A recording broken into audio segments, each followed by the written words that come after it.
Hey guys, what's up? How ya doing? I'm here to talk to you guys about the new chapter of One Piece, which is on chapter 1148. This chapter right here was actually pretty nice, and the way how it ended looks like to me the God's Knights actually have a certain weakness. But as for the guy who delivered the damage, I believe it has to be involved with his power or something else. But I believe it must be that ability, which I'll talk about possibly after. So, if anything else, let's just get this started right away.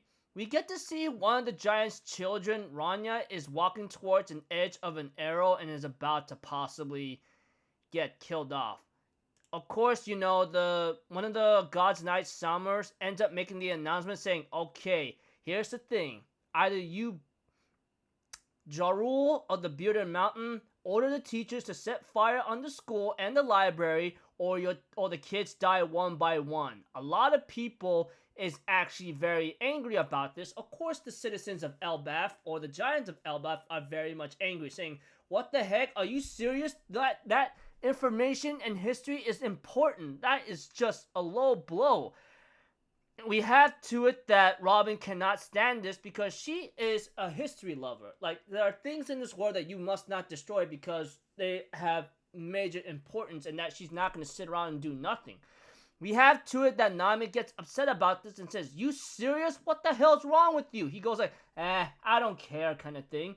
Then we get to see Frankie and Gabon's love significant other, I forgot her name, Riley? I think Riley, ends up getting ready to go into action. And we get to see like a couple, the pirate group, the giant pirates are splitting into two groups to try to like save the kids and stop the library from burning. And we had to it, Sunburn's like, okay, here's the thing, when you destroy and burn the library, I don't want a single book taken out, you hear me? Your history, your culture is all supposed to be destroyed. We get to see Robin gets angry about this and uses her ability, Devil Fruit ability move called Cien Fleur Cresspedia. And we have to it that Robin tries to take down Sunburst, try to crack his back and destroy him. But unfortunately, nothing of the sort is working. Even right now, Robin knows that these guys are immortal. And Sunburst is like, okay, you got 20 seconds left until the first sausage falls. And we get to see Robin trying to bring Sunburst down by like, what's the word? Pushing him off the cliff. Unfortunately, even though Robin's like, hey, I know you're perfectly immortal and you're a thorn man, so if those dang stupid invisible thorns disappear, we could save the kids. We get to see Thorns tries to attack Robin, but that was just a fake. Other than that, we get to see Robin trying to release Jinbei and the others, but unfortunately they only got 10 seconds left. I need an answer, Jarul. Gunko, make them hear the girl's voice. And we have to it that Ranya ends up telling Jarul, please, do not destroy the school. And we get to see that one of the giants says, hey, that's my daughter, what the hell?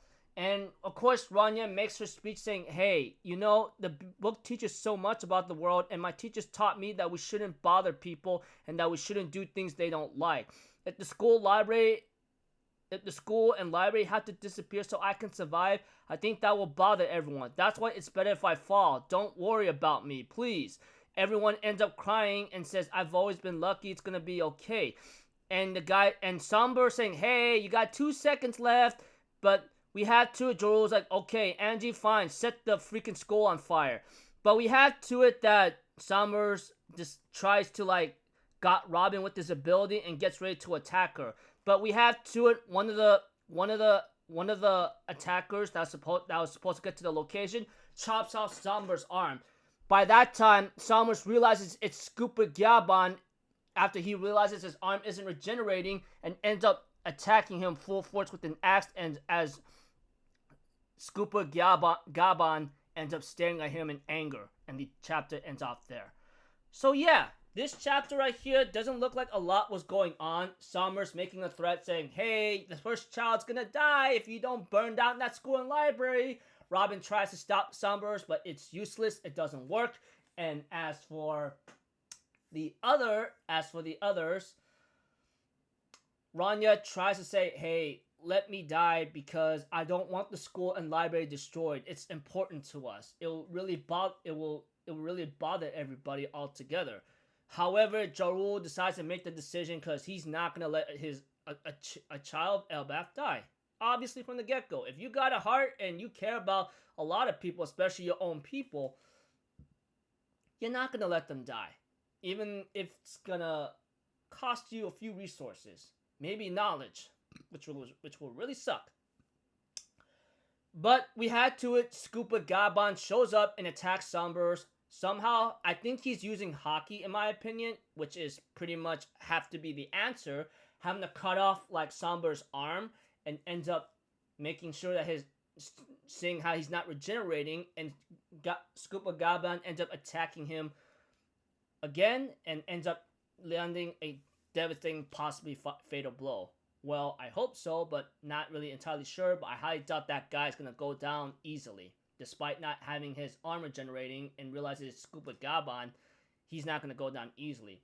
So this will put in a lot of theory and wondering like, what makes Scuba Gaban able to like stop the regenerative abilities of Summers of the Gods Knights, which apparently has to be related to hockey, because if I remember correctly, I mean, hockey is usually a very powerful force that could determine you could conquer the seas or the world. I don't know. But all I can see now is that the Gods Knights are going to have their hands full with some challenge. But I'm pretty sure Scuba Gaban, even though he could fight the Gods Knights, he's very old. That much is to be said. He's not going to possibly survive long in a long-term fight anyway. So we hope to hell that he'll do well. But he could possibly be a target of death. That much is to be said, because that's just how strong he is. If he travels with the Straw Hats, everything becomes easy. So there's a chance that he may end up possibly dying, even though he's the lieutenant of the Pirate King.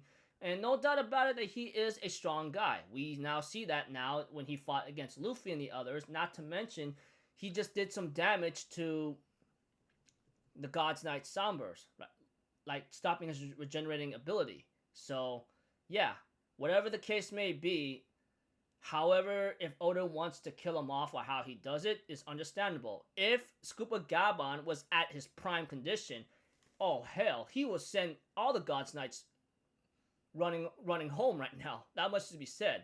But we all know age in One Piece is something you can't defeat. Time itself is something you can't defeat.